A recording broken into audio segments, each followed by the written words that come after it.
We noticed our shower was starting to fill up with water while we were using it, even though the drain was open. We have one of those push down stoppers that pops up, and there's a hair trap underneath that usually gets clogged. So once again I'm cleaning it out, but this time I decided to film it properly. Starting from the beginning, the cap just screws off. If it's stuck, try using a rag or rubber glove to grip it. Worst case, you can use a towel and a pipe wrench to twist it off. But once you've done it the first time, it usually comes off much easier, like you see here. I bought these plastic hair removers on Amazon. They've got little teeth that grab the hair and help pull it out, but sometimes the hair sticks and doesn't come out cleanly. That's when a pair of needle nose pliers comes in handy. I'm pulling out some hair here, but honestly, it's not as much as I expected based on how slowly it was draining. Looking inside, the trap doesn't seem too bad, which makes me think the clog is farther down. So I pushed the tool farther into the pipe, about 18 inches or so, and pulled it back, getting some hair out. But again, not enough to explain the issue. Here's all the hair I pulled out so far. It doesn't seem like enough to stop up the tub entirely.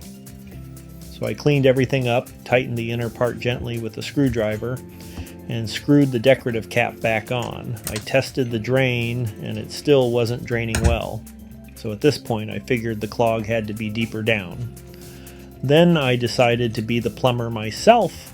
I ordered a snake auger. This one's made for bathroom drains.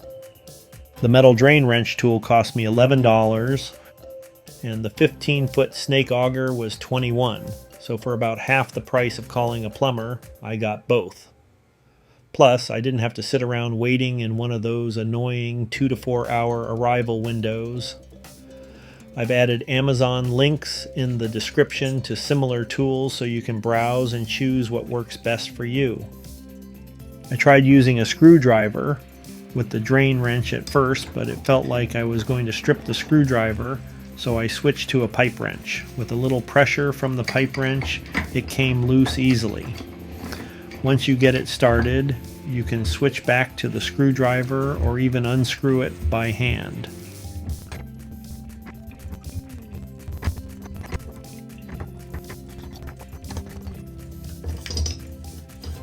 You can see the old plumber's putty that was around the drain plug. I'm going to remove all of that. We don't want any of it going down the drain. And here's a quick look at the plumber's putty jar. You'll definitely need this for sealing things back up. You lock the cable in place at the handle. Gently turn it as you push it down the pipe. Be patient when you hit bends or elbows. It'll work through them. I'll speed this up for you.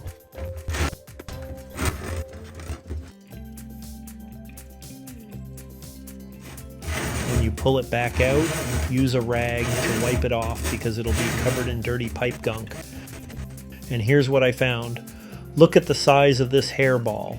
I could not believe it. And wait, there's more. It just kept coming. This little stick right here, that's the broken end of the old hair tool I lost down the pipe a year ago. It was stuck and caught all this hair over time. I ran the snake down the full 15 feet. That's its max length, and it did the trick. It took me about an hour and cost half what a plumber would have charged. For reference, in Southern California, a basic drain clean is about $79. But my sister called the same company to check her main line. They said they needed to remove her toilet and quoted her $800. Totally ridiculous. She told them no, and good for her. Back to my tub. I added new plumber's putty all the way around the edge and screwed the drain back in. The putty squishes out, which means it's sealing well. Just scrape off the extra after it's tightened. And here we go, water running, draining perfectly. Problem solved. Don't forget to screw the stopper and cap back on. I just hand tightened the decorative cap. No tools needed this time. So the tub is back in business, and hopefully I won't have to snake it again anytime soon. But now I've got the tool just in case another sink backs up.